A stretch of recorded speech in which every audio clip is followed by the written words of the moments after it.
팁은 한 대학교의 1학년 학생이며 이번 이야기는 그녀와 그녀의 남동생에 관한 이야기입니다. 남동생의 이름은 탑입니다. 처음부터 말하자면 탑은 팁의 친동생이 아니며 어머니가 집 근처의 한 고아원에서 데려온 아이입니다. 이야기는 어머니가 탑을 집에 데려온 날부터 시작됩니다. 어머니는 친구와 함께 해산물 식당을 운영하고 있어 매주 식당에 가야 했습니다. 그 결과 팁이 남동생을 돌보게 되었고 부모님은 이미 별거 중이었습니다. 어느 날 밤 팁은 침대에서 탑과 함께 놀고 있었는데 밤이 깊어지자 졸리기 시작했습니다. 그래서 그녀는 불을 끌어갔습니다. 탑은 침대에서 이미 잠들어 있었습니다. 그날 밤은 매우 고요했으며 바람 소리나 동물 소리조차 들리지 않았습니다.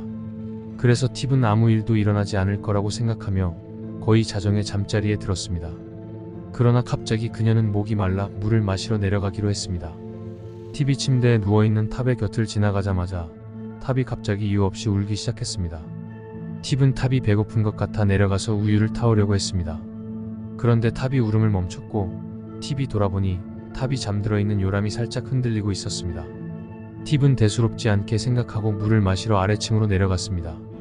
탑이 다시 울지 않았기 때문에 그녀는 우유를 타지 않고 다시 위층으로 올라갔습니다. 계단을 오르는 도중 팁은 누군가가 아이를 재우는 듯한 낮고 부드러운 소리를 들었습니다. 그 소리는 너무나 소름 끼쳤고 팁은 온몸에 소름이 돋는 것을 느꼈습니다. 방에 도착해보니 방에는 아무도 없었습니다. 하지만 그날 밤부터 매일 밤 오후 11시쯤이면 그 소리가 들렸습니다. 시간이 지나도 계속해서 그 소리는 멈추지 않았습니다. 시간이 지나면서 팁은 여전히 남동생을 돌봐야 했습니다. 어느 날 밤 탑은 갑자기 울음을 멈추지 않았습니다. 팁은 우유를 먹이기도 하고 안아 달래기도 했지만 어떤 방법을 써도 탑은 울음을 멈추지 않았습니다. 자정이 되자 그때까지 들리던 자장가 소리가 다시 들리기 시작했습니다. 팁은 더 이상 참을 수 없어서 남동생을 데리고 할아버지와 할머니가 사는 근처 집으로 달려갔습니다. 할아버지가 남동생의 손목에 실을 묶어 귀신을 물리치는 의식을 해주었습니다. 할아버지는 아이를 괴롭히던 것이 귀신이지만 해를 끼치려는 것은 아니며 아이를 사랑하는 존재라고 말했습니다. 하지만 아무리 그렇다 하더라도 귀신은 사람과 함께 있을 수 없다고 했습니다. 그 이후로 남동생은 울지 않았습니다. 탑이 5살이 되었을 때 가족은 동북부 지방의 친척 집을 방문했는데 자정이 되자 탑은 다시 울기 시작했습니다. 가족 모두가 깨어났고 어머니는 탑의 침대에서 누군가가 탑의 가슴을 어루만지는 것을 보았다고 소리쳤습니다. 어머니는 너무 놀라서 어떻게 해야 할지 몰랐습니다. 할아버지가 그 소리를 듣고 방으로 들어오자 할아버지는 그 모습을 보고 큰 소리로 귀신을 쫓아냈습니다. 그 순간 그 귀신은 창문을 뛰어넘어 사라졌습니다. 모두가 깜짝 놀라 무서워했습니다. 할아버지는 자청하여 그날 밤 탑을 지켜주겠다고 했습니다. 그리고 다음날 아침 가족은 모두 함께 근처 사찰로 가서 스님을 찾아갔습니다. 스님께 모든 상황을 이야기하자 스님은 탑이 태어난 시간이 사람의 세계와 죽은 자의 세계가 겹치는 시간이라 귀신이 탑을 괴롭히는 것이라고 설명했습니다. 스님은 탑이 앞으로 56개월 정도 지나면 괜찮아질 거라고 했습니다. 스님은 탑이 죄인으로 태어났기 때문에 불교 목걸이를 착용하면 안 된다고 했습니다. 만약 착용하면 목이 가려워지고 상처가 생긴다고 했습니다. 죄인이기 때문에 부처님이 보호해주지 않는다고 했습니다. 그 후로 탑은 목걸이를 착용하지 않았으며 대신 스님이 준 부적과 마법 주문을 지니고 다녔습니다. 탑은 이름을 바꾸고 죄를 씻기 위해 출가하여 수행을 했습니다. 그러나 왜 탑이 어렸을 때부터 그렇게 울었는지는 아직도 알 수 없었습니다. 팁과 남동생은 여전히 밤이 되면 함께 자려고 했고 탑은 자정이 되면 항상 놀라서 깨곤 했습니다. 처음에는 아이를 보호하는 영가인 메스어일 것이라고 생각했지만 시간이 지나면서 그것이 단순한 메스어가 아닌 다른 이유가 있을 것 같다고 생각하게 되었습니다. 어쩌면 탑이 전생에 무언가 잘못을 저질렀기 때문에 그가 태어나면서부터 이러한 일들이 발생한 것일지도 모른다고 추측했습니다. 스님이나 나이 많은 어른들이 말한 것은 정확히 증명할 수는 없었지만 탑은 죄인으로 태어났다는 말이 반복되었고 전생에 무언가 잘못을 저지른 죄인으로 태어난 것일지도 모른다고 했습니다. 어떤 이는 탑이 전생에 범죄자였거나 큰 죄를 저질렀을 것이라고 말했습니다. 하지만 탑이 다시 태어날 수 있었다는 것은 어느 정도의 복을 지니고 태어난 것이라고도 말했습니다. 그럼에도 불구하고 탑의 출생 배경이 명확하지 않다는 점 때문에 이러한 의심이 생긴 것 같습니다. 팁의 어머니가 고아원에서 탑을 데려왔기 때문에 탑의 과거에 대해 알 수 없었고 그로 인해 탑은 죄인으로 태어났다는 운명을 가지게 되었다는 것이었습니다. 팁은 그저 이 모든 것이 말로만 전해지는 것이고 탑이 성장하면 좋은 일을 하며 인생을 살아가길 바랐습니다. 좋은 일을 하고 사람들을 돕는 행동을 하면 그 결과로 자신의 운명이 나아질 것이라고 믿었습니다. 팁은 탑에게 출가하여 죄를 씻는 것이 좋다고 생각했으며 앞으로 탑이 좋은 사람으로 성장할 수 있도록 기도했습니다.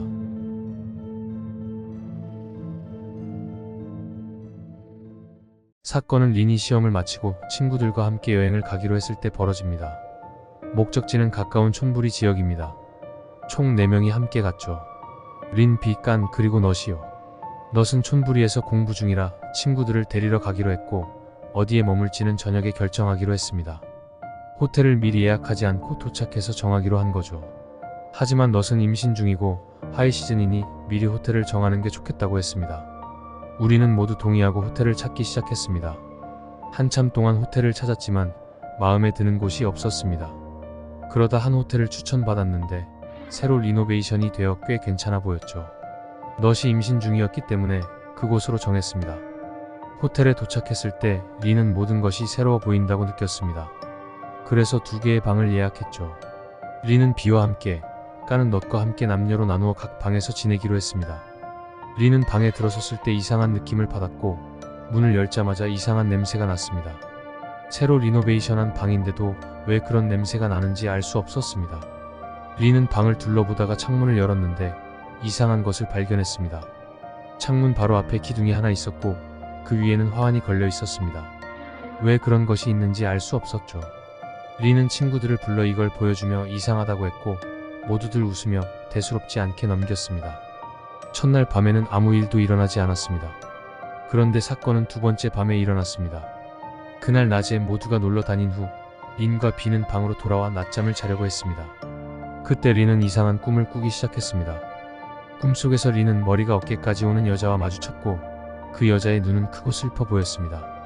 그 여자는 조용히 말을 걸었는데 처음에는 작은 소리로 무슨 말을 하는지 알아듣기 힘들었습니다. 그러나 점차 목소리가 커지며 도와줘, 도와줘, 제발 나를 도와줘라고 외쳤습니다. 린은 깜짝 놀라서 잠에서 깼고 눈을 떠보니 친구 깐이 거울 앞에 서 있었습니다. 깐은 놀란 표정으로 린에게 무슨 일이 있느냐고 물었습니다. 린이 꿈 이야기를 하려는 순간 함께 자고 있던 비가 일어나서 먼저 말했습니다. 비도 악몽을 꿨는데 짧은 머리의 여자가 나타나 똑같이 도와줘, 도와줘라고 말했다는 겁니다. 2 사람은 서로를 쳐다보며 멍한 표정을 지었습니다. 그러나 그들은 우연이라고 생각하고 그냥 잊어버리기로 했습니다. 그리고 다시 밖으로 나가서 놀기로 했습니다. 그날 밤이 되고 모두가 모여 평소처럼 술을 마시며 시간을 보냈습니다. 어느 정도 시간이 지나자 넛이 먼저 피곤하다며 잠자리에 들었고 비는 이미 술에 취해 잠이 들었습니다. 린과 까는 함께 간식을 사러 가기로 하고 비는 방에 남겨두었습니다. 잠시 후 2 사람이 돌아왔을 때 방 안에 비가 보이지 않았습니다. 그때 화장실 쪽에서 린, 제발 나 좀 도와줘라는 소리가 들렸습니다. 린은 깜짝 놀라 화장실 문을 열었고 비가 변기 옆에서 무릎을 꿇고 앉아 울면서 몸을 떨고 있었습니다. 린은 비를 진정시키려고 했고 비가 차츰 안정을 찾자 비가 방금 일어난 일을 이야기했습니다. 린과 깐이 간식을 사러 나간 동안 비는 혼자 방에 남아 있었는데 갑자기 방 안을 누군가가 계속 걸어다니는 느낌을 받았다고 했습니다. 그 사람은 고개를 숙이고 방을 맴돌았으며 비는 두려움에 몸이 굳어버렸습니다. 결국 비는 화장실로 달려가 숨었고 문을 잠갔습니다.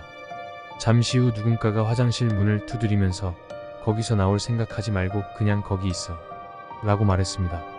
비는 너무 무서워서 문을 열 엄두도 못 내고 있었는데 얼마 후 린이 돌아와서 자신의 소리를 듣고 문을 열었다고 말했습니다. 그날 밤 비는 이곳에서는 더 이상 머물 수 없다고 생각했고 결국 린과 까는 비를 데리고 다른 방으로 가기로 했습니다. 그날 밤 린과 친구들은 비의 짐을 챙겨서 여자들이 있는 방으로 옮겼습니다. 처음에 린은 방에 들어갔을 때 방 안의 분위기가 달라졌음을 느꼈습니다. 방 안에는 담배 냄새와는 뭔가 다른 불쾌한 냄새가 섞여 있었습니다. 린은 짐을 챙기던 중 방 구석에서 비를 괴롭혔던 그 무언가가 있다는 느낌을 받았습니다. 린은 그쪽을 바라보며 내가 이 방에 있고 싶다면 여기 그대로 있어라. 나를 따라오지 말라고 속으로 말한 후 방을 나섰습니다. 그러나 비의 상태는 여전히 나아지지 않았습니다. 린과 친구들은 다음날 비를 데리고 사찰에 가서 물로 축복을 받기로 했습니다. 그리고 아침이 되자 린과 친구들은 계획대로 사찰로 간 후 비에게 물로 축복을 받게 했습니다. 물을 부을 때 리는 마음속으로 이 여자가 나에게 무엇을 원하는지 말해달라. 내가 도울 수 있도록 꿈에서 알려달라고 기도했습니다. 그날 밤 리는 꿈에서 다시 그 여자를 보았습니다. 여자는 린에게 다가와 방에서 무슨 일이 있었는지 말해 주었습니다. 그녀는 외국인 남편에게 학대를 당하고 결국 살해되었다고 했습니다. 그리고 자신을 도와달라고 부탁했습니다. 다음날 아침 린은 체크아웃을 하기 전에 그 기둥이 있던 방으로 돌아가 기도를 올렸습니다. 만약 이 모든 일이 사실이라면 그 기둥에 걸려있던 화환이 떨어질 것이라고 마음속으로 생각했습니다. 얼마 후 아무런 바람도 불지 않았는데 화환이 정말로 떨어졌습니다. 린은 그 순간 자신이 본 꿈이 사실이라고 확신했습니다. 린은 그 후 호텔의 리셉션에 가서 이곳에 무슨 일이 있었는지 물어봤지만 직원은 그런 일이 없다고 부인했습니다. 하지만 린은 자신이 느낀 것이 사실임을 알았고 호텔에서 과거에 어떤 사건이 있었다는 것을 직감했습니다. 결국 린은 친구들과 함께 사찰로 가서 비에게 다시 한번 축복을 받게 했고 그 과정에서 비는 갑자기 울면서 혼란스러운 말을 하기 시작했습니다. 그러자 승려가 다가와 이제 울지 마세요. 당신이 도와줬으니 그녀는 이제 안식할 수 있을 것입니다. 라고 말했습니다. 비는 조금씩 진정되었고 이후 모두 집으로 돌아갔습니다. 그날 밤 린은 꿈에서 그 여자가 집 앞에 나타나 자신에게 미소를 지으며 고마워라고 말하는 모습을 보았습니다. 이로써 그녀가 비로소 안식을 얻었다고 확신하게 되었습니다. 친구들 모두는 무사히 집으로 돌아온 것에 감사했으며 그 여름의 기이한 경험은 그들에게 잊을 수 없는 기억으로 남게 되었습니다.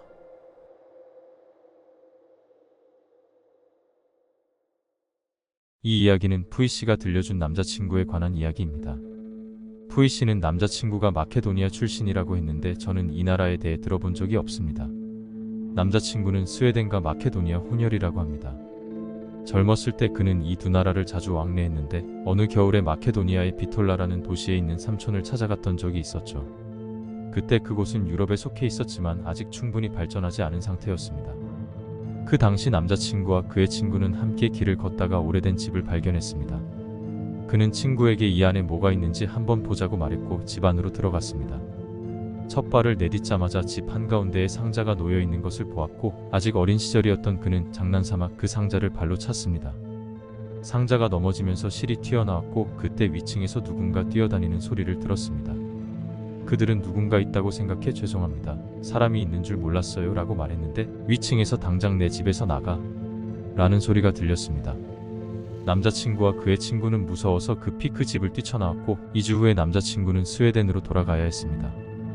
여행 중 내내 그는 누군가가 자신을 계속 쿡쿡 찌르는 느낌을 받았고 왜 내 물건에 손을 댔느냐는 속삭이는 소리도 들었습니다. 처음에는 별로 신경 쓰지 않았지만 스웨덴에 도착한 후 상황이 점점 심각해졌습니다.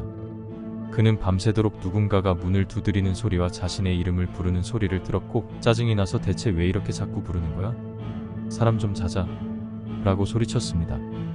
그 남자친구는 강아지 프레디라는 잭 러셀 테리어를 기르고 있었는데 그날 밤 프레디가 갑자기 창문 쪽을 향해 짖기 시작했습니다.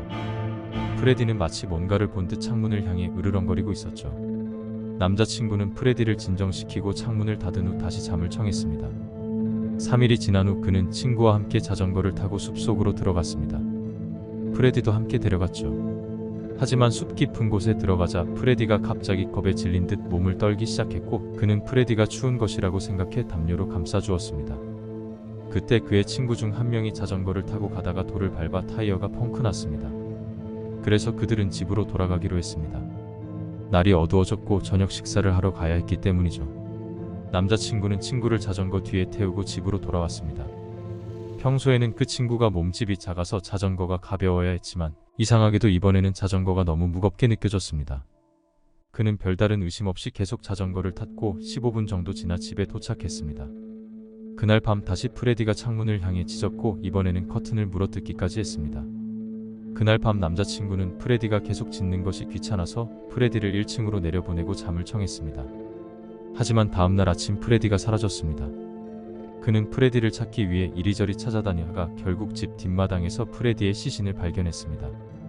남자친구는 엄청난 충격을 받았고 프레디의 죽음이 이해되지 않아 수의사에게 데려갔습니다.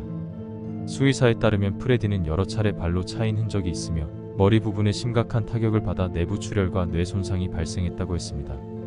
남자친구는 매우 화가 나서 집에 있는 CCTV 영상을 확인했는데 화면에서 프레디 근처에 계속해서 검은 그림자가 함께 있는 것이 보였습니다.